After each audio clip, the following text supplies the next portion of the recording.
Hey guys, it's Alex and welcome to the Geeks Table. So today at my table I have 4 models of iPhones: the iPhone 12 Pro, iPhone 12, iPhone 11 Pro and iPhone XS. So in case you're an iPhone XS or 11 Pro user and you are thinking of an upgrade, I got you covered. In this video I will tell you everything that you will get or lose when upgrading to the 12 or 12 Pro. And then you will be able to decide if it's worth it or not. Also, this is the first part of my review where I'm touching everything except the camera. That's a bigger topic. So if you're interested in the other part of the review, be sure to be subscribed and tick that notification bell so you definitely won't miss it.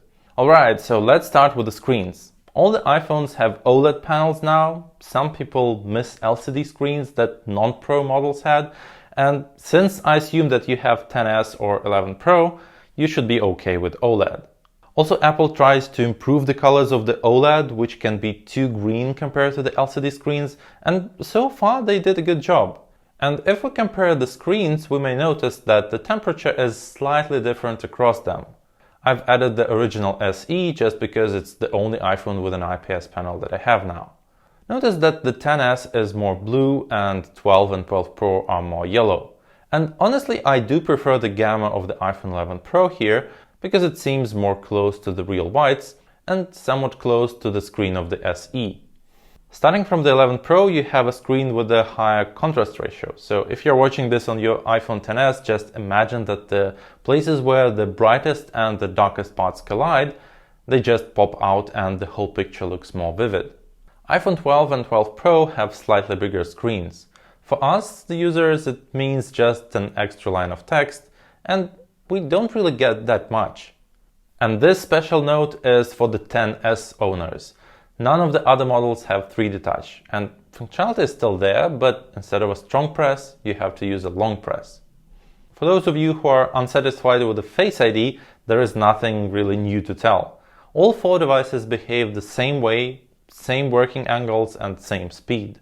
And I cannot complain, the Face ID works fine. I just wish they added a Touch ID as an alternative, since we all wear masks these days, but, well, Apple decided not to make the phones even more expensive than they are. Not many reviewers pay attention to the voice recording option. I think it's important. Either you're exchanging voice messages or doing podcasts, the higher quality it is, the better. So here are the samples that I've made, so you may compare and rate them. And afterwards, let's see if our ratings match. This is a test of the microphone record quality of the iPhones with a closed window. So there should be no background noises and I should sound clear. This is a test of the microphone record quality of the iPhones with a closed window. So there should be no background noises and I should sound clear. This is a test of the microphone record quality of the iPhones with a closed window. So there should be no background noises and I should sound clear. This is a test of the microphone record quality of the iPhones with a closed window. So there should be no background noises and I should sound clear. So this is a test of the microphone record quality when the window is open. So you may hear some background noise while I'm talking. And the cars are moving on the background, and let's see if the microphone filters them out. So this is a test of the microphone record quality when the window is open. So you may hear some background noise while I'm talking. And the cars are moving on the background, and let's see if the microphone filters them out. So this is a test of the microphone record quality when the window is open. So you may hear some background noise while I'm talking. And the cars are moving on the background, and let's see if the microphone filters them out. So this is a test of the microphone record quality when the window is open. So you may hear some background noise while I'm talking. And the cars are moving on the background, and let's see if the microphone filters them out.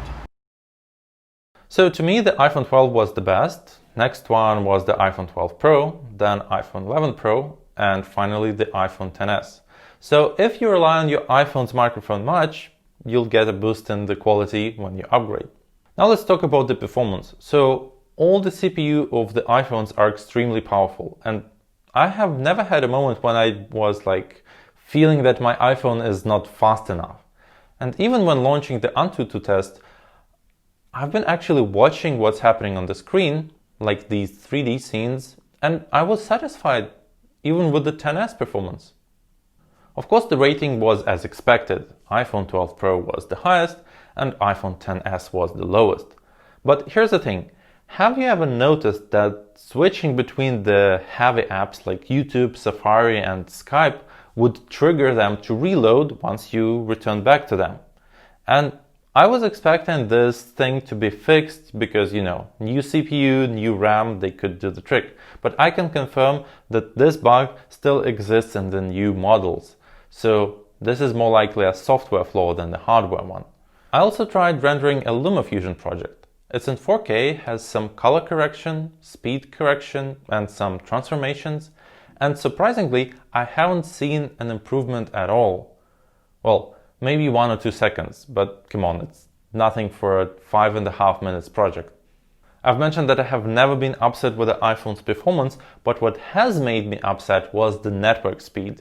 I had so many moments when I was so frustrated when the iPhone was loading something really slow. Hit a like if you had the same moment. And I should say that in iPhone 12 and 12 Pro we got major improvements. I took the same SIM card and put it into every phone one by one, then shared the connection with my MacBook and ran a speed test. iPhone 12 and 12 Pro have Qualcomm models and 11 Pro and XS have Intel models, so you can obviously see a boost in the speed. And I was testing the O2 network in Berlin, which may be far from the fastest networks of the world, so if you have a faster connection on your XS or 11 Pro, you should expect even a faster one on the 12 or 12 Pro. And as a final point, I want to say a few things about feeling in hand. So iPhone 12 Pro and XS are easier to grab just because of the rounded edges. The 12 and 12 Pro are cornered, but don't be afraid to get a bleeding palm. They are not that sharp.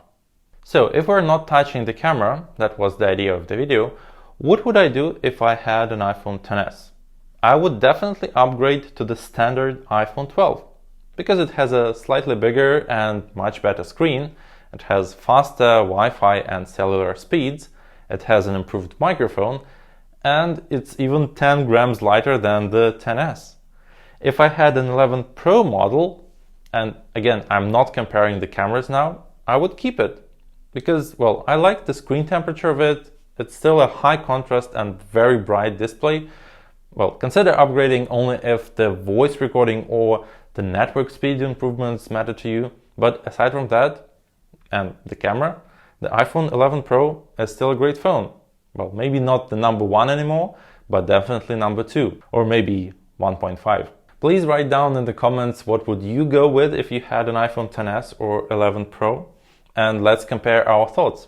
It's been Alex, and see you at the Geeks table for the second part of the review. Bye!